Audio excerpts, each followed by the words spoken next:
আসসালামু আলাইকুম। প্রিয় দর্শক, আপনারা চিনেন যে ওই সংস্কার কমিশনের যে কয়েকজন কমিশনার ছিল, তার মধ্যে আলী রিয়াজ সাহেব ছিল সহসভাপতি।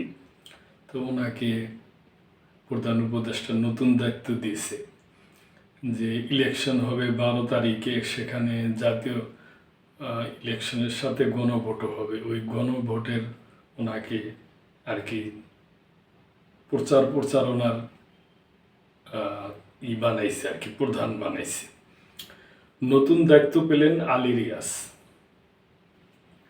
আসন্ন ত্রয়োদশ জাতীয় সংসদ নির্বাচন ও গণভোট বিষয়ে জনসচেতনতামূলক প্রচার কার্যক্রমের মুখ্য সমন্বয়ক হিসাবে দায়িত্ব পালন করবেন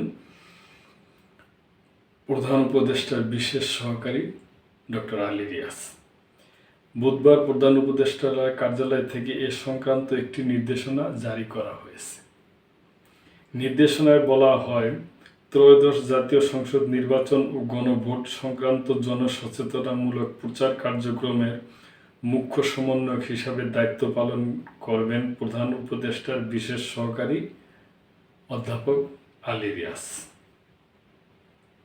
এর আগে জাতীয় ঐক্যমত্য কমিশনের সহসভাপতি ছিলেন আলী রিয়াজ।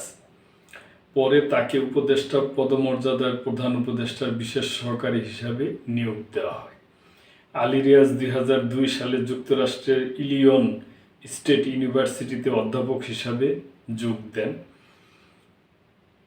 এই বিশ্ববিদ্যালয়ের রাজনীতি ও সরকার বিভাগের ডিস্ট্রিবিউটিং অধ্যাপক হিসাবে দায়িত্ব পালন করেন। তো প্রিয় দর্শক, আমরা মনে করেন আশা করি যে এই ইলেকশনের পাশাপাশি, ভোটের পাশাপাশি গণভোটও ঠিকঠাক মতো হবে এবং এই ব্যাপারে জনসচেতনামূলক প্রধান সমন্বয়ক হিসাবে ডক্টর আলী রিয়াজ সাহেবকে দায়িত্ব দিচ্ছে প্রধান উপদেষ্টা। তো প্রিয় দর্শক, এই ব্যাপারে আপনাদের যদি কোনো মন্তব্য থাকে অবশ্যই করবেন এবং মেম্বারশিপ নিয়ে চ্যানেলটির পাশেই থাকবেন। আল্লাহ হাফেজ।